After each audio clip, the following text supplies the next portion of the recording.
ये यहाँ भगवान बुद्ध ने बताई हुई हैं। जैसे आप शक्तिशाली हैं, आप पावरफुल हैं, आप बहुत ज़्यादा धनवान हो गए हैं, आपके पास में बहुत ज़्यादा ताकत है, आप राजा हैं, आप महाराजा हैं, या गणतंत्र में आप कोई मंत्री हैं, या कोई आपको ताकत मिली हुई है जो गण ने आपको दी हुई है, या कोई मोनार्की है, या कोई एम्परर हैं, किसी भी तरह का अगर आप तंत्र चलाते हैं तो उसमें एक पावर होती है आपके पास में कि आप लोगों के जीवन के बारे में अच्छा और बुरा निर्णय कर सकते हैं। तो आपने अगर अच्छा निर्णय किया तो उनकी हिंसा नहीं होगी, उनकी हत्या नहीं होगी, वो कष्ट में नहीं आएंगे। और आपने अगर गलत निर्णय किया है तो वो हिंसा के लिए, हत्या के लिए इनडायरेक्ट रूप से आपका प्रयास माना जाएगा। कैसे माना जाएगा? जैसे आपने, कोई व्यक्ति है जो आपसे सुरक्षा मांग रहा है और आपने उसको सुरक्षा प्रदान नहीं की तो उसकी हत्या के आप कारण बन गए। किसी ने आपको बताया कि मेरी हत्या हो सकती है, मेरे साथ हिंसा हो सकती है, मुझे कोई मार पीट सकता है, मुझे कोई नुकसान पहुंचा सकता है, और आपने उसकी मदद नहीं की। या किसी व्यक्ति को आपने जानबूझ के किसी व्यक्ति के खिलाफ में लगा दिया, या किसी समुदाय को किसी समुदाय के खिलाफ में हिंसा में लगा दिया, या आप शुरू से उसके मन में भरते आ रहे हैं दो समुदाय या तीन समुदाय के बीच में कि ये समुदाय ठीक नहीं है, उसको कहा वो समुदाय ठीक नहीं है, उसको कहा वो समुदाय और संप्रदाय ठीक नहीं है। तो समुदाय और संप्रदाय या जो समूह होता है उसको एक दूसरे के खिलाफ आप हिंसा के लिए मानसिक रूप से सालों से अगर तैयार कर रहे हैं तो उसका कारण कर रहे हैं, तो वो काम ठीक नहीं है, वो काम आपने छोड़ना है बेसिकली। तो ऐसे हालात भी पैदा नहीं करने हैं जिससे कि हिंसा का और हत्या का कारण बने।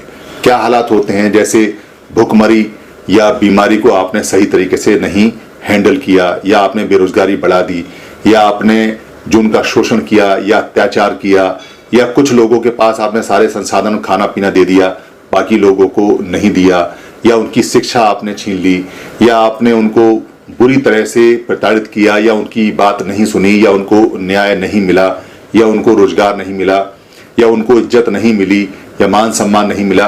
ये सारे के सारे कारण हत्या के परिणाम में, हिंसा के परिणाम में बदल जाते हैं जब एक समय आता है। तो उसका जितना भी पाप है वो उसको लगेगा जो ये काम पीछे से कर रहा है।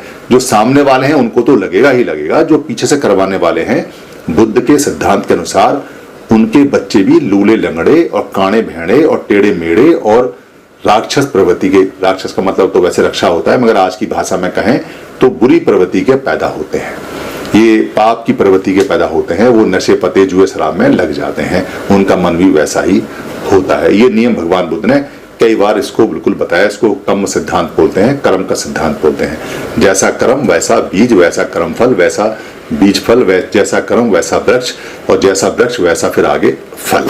बड़ा स्पष्ट सा ये सिद्धांत उन्होंने देखा है तब बताया है, क्योंकि भगवान बुद्ध ने कोई भी ऐसा शब्द नहीं बोला है जिसका अनुभव उन्होंने जीवन में न किया हो। तो सबसे पहले आपने हिंसा और हत्या न करनी है, ना उसके कारण बनना है, ना उसका कोई सहयोगी बनना है। दूसरा आता है चोरी, यानी कि अदन्य दाना वेरमणि सिक्खापदं समादयामि का जो सील है चोरी करना।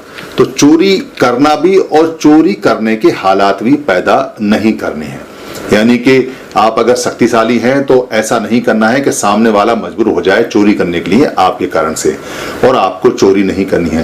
बेसिकली हत्या करता है या चोरी करता है आदमी तो सबसे पहले उसके मन में राग द्वेष या मोह मूर्ता उत्पन्न होती है, इस कारण से करता है। राग मतलब उसको कुछ चाहिए चाहिए चाहिए। जैसे कोई व्यक्ति है, संपन्न है, सारी बात है, मगर फिर भी उसको लगता है कि उसको कोई चीज चाहिए और वो उसका मूल्य नहीं देना चाहता, और उसके पास है और वो उसको चोरी कर लेता है। तो ये ऐच्छिक चोरी है, उसने इच्छा के अनुसार, मन के अनुसार चोरी उसने की है, उसके मन में चोरी करने का आया है, इसको राग बोलते हैं।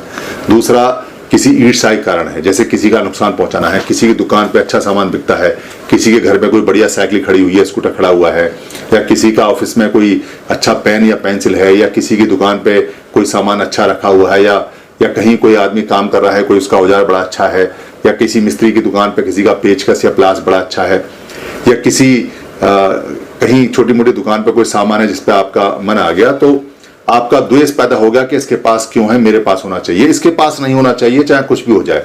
तो आप उसको उठा लाए, भले चाहे वो आपका काम का है या नहीं है, सिर्फ इसलिए कि द्वेष में उठा लाए। इसको द्वेष के कारण चोरी बोलते हैं, यानी दूसरे का नुकसान करके सुख लेना।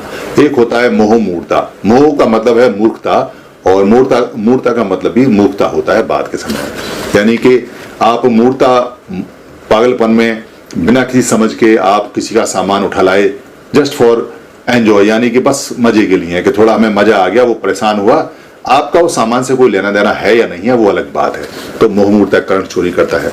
ये तो व्यक्ति या इंडिविजुअल खुद चोरी करता है, मगर जो करने का हालात पैदा करता है वो बड़े खतरनाक है। जैसे आपके परिवार के किसी सदस्य को किसी ने नौकर रखा हुआ है और वो आपको इतनी तनख्वाह नहीं दे रहा है कि आपका परिवार बढ़ जाए, आगे बढ़ जाए या चल जाए।